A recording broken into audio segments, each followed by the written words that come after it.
Olá, graça e paz. Hoje nós vamos meditar na palavra de Deus no Velho Testamento, no segundo livro dos Reis, no capítulo 20, do versículo 1 em diante. Diz assim a palavra de Deus: Naqueles dias, Ezequias adoeceu e estava perto da morte. O profeta Isaías, filho de Amós, veio ter com ele e lhe disse: Assim diz o Senhor, põe a tua casa em ordem, porque morrerás e não viverás.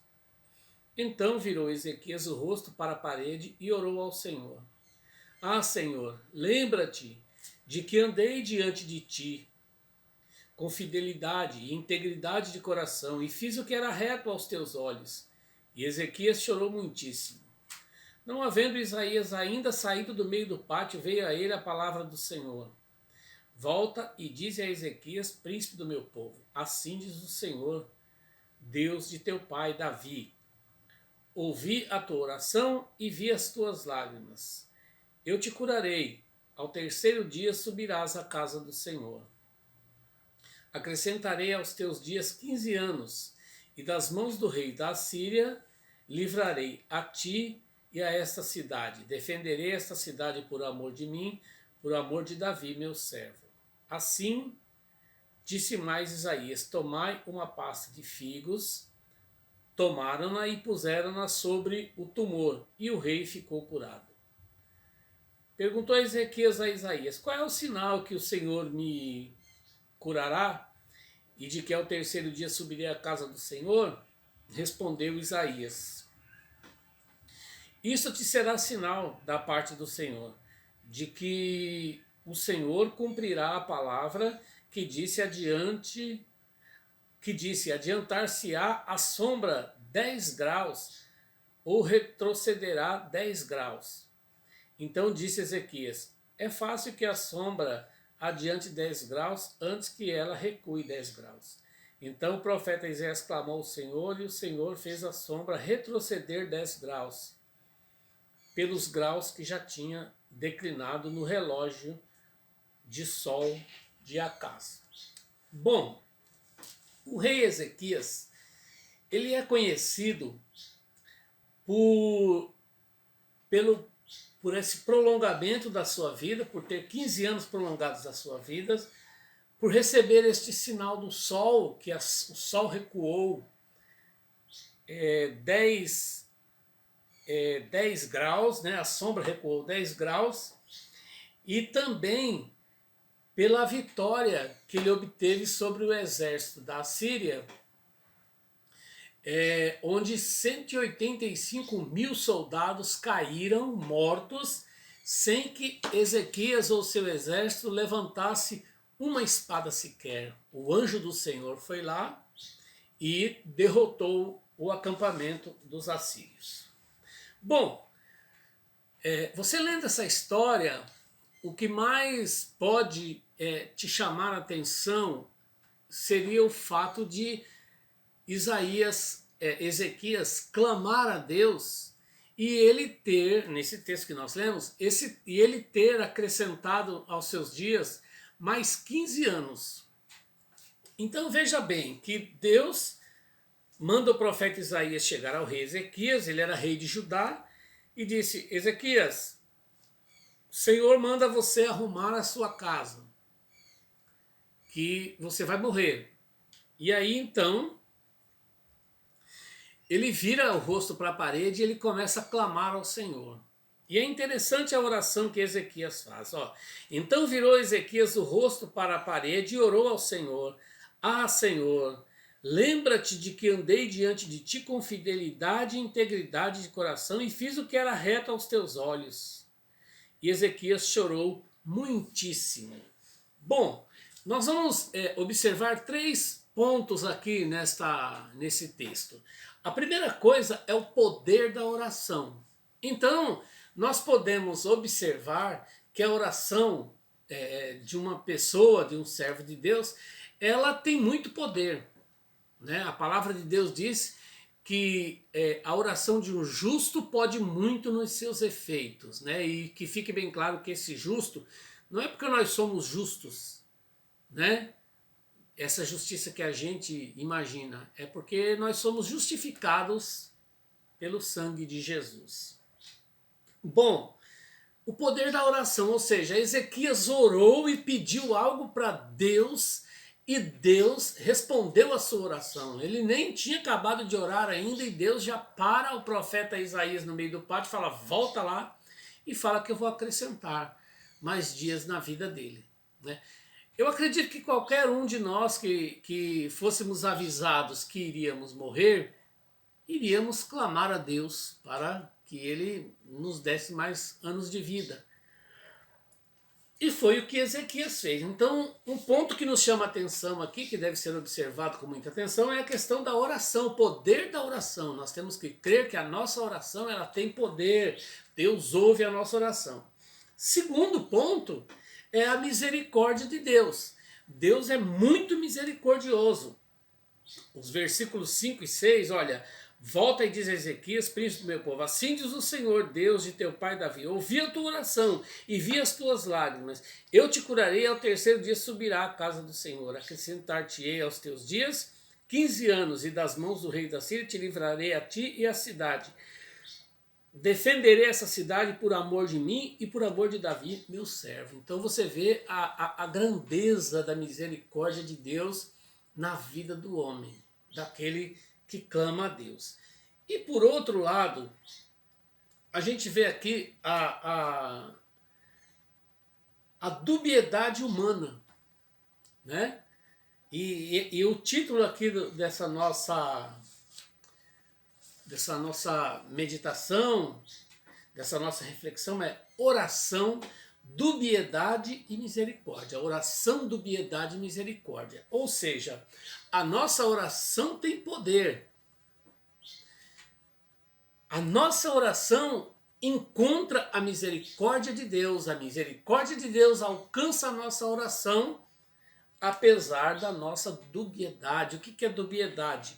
Dubiedade é que nós às vezes estamos lá em cima, às vezes estamos lá embaixo, às vezes tomamos atitudes certas e às vezes tomamos atitudes erradas. É aquela situação de Pedro, né? Que Pedro, quando Jesus pergunta quem ele achava que Jesus era, quem ele pensava que Jesus era, ele falou, olha, você é o Filho de Deus. E Jesus falou, o Espírito Santo foi o Espírito Santo que te revelou. E em seguida, Jesus fala que ia ser morto, que ia morrer na cruz, e aí Pedro então fala, não, Senhor, tenha misericórdia de ti. E Jesus fala, para trás de mim, Satanás. Então a gente vê que o ser humano ele tem essa dubiedade. E esse rei Ezequias, ele foi um rei que teve muitas vitórias. Se nós prestarmos atenção, em 2 Reis capítulo 19, no versículo 35, diz assim, ó, naquela mesma noite saiu o anjo do Senhor e feriu o arraial dos assírios e 185 mil deles. Olha bem, ele não precisou de mover um punhal sequer. Ou seja, ele viu a mão de Deus fazendo essa grande guerra para ele, vencendo os seus inimigos. Então ele era um homem que conhecia a Deus. Talvez por isso ele tenha orado, pedido para que Deus não deixasse ele morrer, né? Agora a estupidez dele, né? A justiça própria dele é que nos incomoda, assim, nos deve levar a pensar em nós mesmos. Olha, a justiça própria. Aqui no versículo... Quando ele ora a Deus, olha bem, ó, então Ezequias ora assim, Senhor, lembra-te de que andei diante de ti com fidelidade. Será que nós podemos dizer a Deus que somos fiéis? Será que nós podemos jogar na cara de Deus assim, Senhor, eu sou fiel? Né? Fidelidade, integridade de coração, né? Será que nós podemos chegar para Deus e colocar essas nossas qualidades diante dele? Eis aqui a questão. Então aqui a gente vê a dubiedade dele, né? A estupidez dele. Depois a gente vê também aqui adiante, no versículo... Deixa me ver aqui... Sim, capítulo 20, nos versículos 12... 20 e 12, diz assim, ó, nesse tempo enviou Merodach Baladã, filho de Baladã, rei da Babilônia, cartas e um presente a Ezequias, porque ouvira que Ezequias estivera doente. Ezequias recebeu os mensageiros e mostrou toda a casa, seu tesouro, prata, ouro, as especiarias, os melhores ungüentos, sua casa de armas e tudo o que havia os seus tesouros. Coisa alguma houve que não lhe mostrasse, nem a sua casa, nem todo o seu domínio. Então o profeta Isaías veio ao rei E lhe perguntou: o que disseram aqueles homens e de onde vieram? Respondeu Ezequias: de um país muito distante, vieram de Babilônia. Perguntou o profeta: o que viram em tua casa? Respondeu Ezequias: tudo o que há em minha casa viram, coisa nenhuma que há nos meus tesouros que eu não lhes mostrasse. Então disse Isaías a Ezequias: ouve a palavra do Senhor. Vem, dizem que tudo o que houver em tua casa e o que os teus pais entesouraram até o dia de hoje será levado para a Babilônia. Então, ou seja, ele foi imprudente aqui, ele foi de uma idiotice tamanha, ele mostrou tudo para aqueles espiões que vieram ali. Né? Outra coisa também foi quando ele pede um sinal para Deus. Eu não consigo entender por que pedir sinais para Deus. Será que nós precisamos de algum sinal de Deus? Ele pede, ele já conhecia Deus, ele viu Deus fazer maravilhas. Este homem aqui, ele fez uma das maiores reformas religiosas, reformas espirituais, né? Judá passou por um grande avivamento.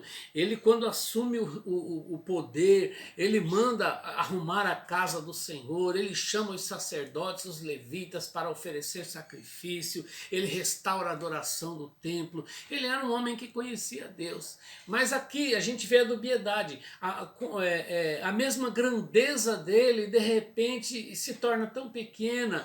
E ele chega diante de Deus e coloca: olha, Senhor, eu tenho andado reto diante de ti. E eu não entendo como que um ser humano chega diante de Deus e fala: olha, Senhor, eu tenho andado reto diante de ti. Nós não podemos de forma alguma querer nos justificar diante de Deus, dizendo: ai, Senhor, eu tenho andado justo.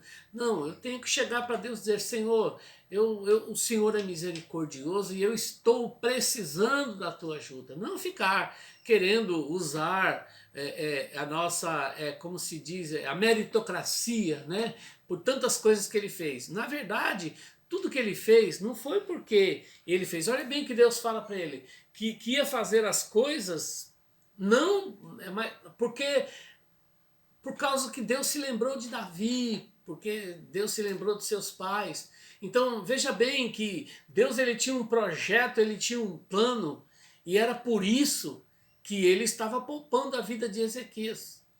E ele poupa a vida de Ezequias, e Ezequias depois dá essa mancada aqui, quando o rei da Babilônia manda lá espiar a sua casa, o seu palácio. E ele foi repreendido pelo Isaías, embora depois ele se arrependeu, né? Então, veja bem que nós sempre estamos, né, em altos e baixos, altos e baixos. E se não fosse a misericórdia de Deus, então olha bem que a nossa oração, ela é ouvida não pela nossa integridade, não pela nossa justiça, mas ela é ouvida por causa da misericórdia de Deus. Porque se nós formos tentar dizer para Deus ou querer conseguir alguma coisa de Deus por causa da nossa integridade, nós não vamos conseguir nada. Porque a palavra de Deus diz que a justiça do homem é um trapo de imundícia diante de Deus. Então, queridos, vamos meditar nisso. A gente às vezes lê esse texto e fica: poxa vida, esse homem tinha uma fé, né? Ele pediu, ele foi, ele pôs a cara na parede. Olha bem, é como uma criança mal criada que quer conseguir alguma coisa do pai, né? Que ele vai no supermercado e ele quer aquela barra de chocolate, o pai não quer comprar, e ele esperneia, o pai vai e compra. Não é assim que funciona. Deus, ele ouviu a oração de Ezequias. Ele deu mais 15 anos de vida para Ezequias, e mesmo assim Ezequias ainda faz, né, dá mais uma mancada. Então, que nós possamos aprender isso. Olha, nossa oração, ela tem poder. Ela chega aos céus. Deus ouve a nossa oração. Segundo, nós não podemos confiar em nós mesmos, que nós somos pessoas dúbias. Nós às vezes estamos lá em cima e às vezes estamos lá embaixo. Nós às vezes falamos uma coisa aqui e daqui a pouco nós pisamos naquilo que falamos. E terceiro ponto é a misericórdia de Deus. Tudo de bom que acontece em nossas vidas é por causa da misericórdia de Deus. Que Deus é misericordioso. Amém? Então que isso fique no nosso coração. Leia a história do rei Ezequias. Foi um rei muito vitorioso, um rei íntegro, sim, né?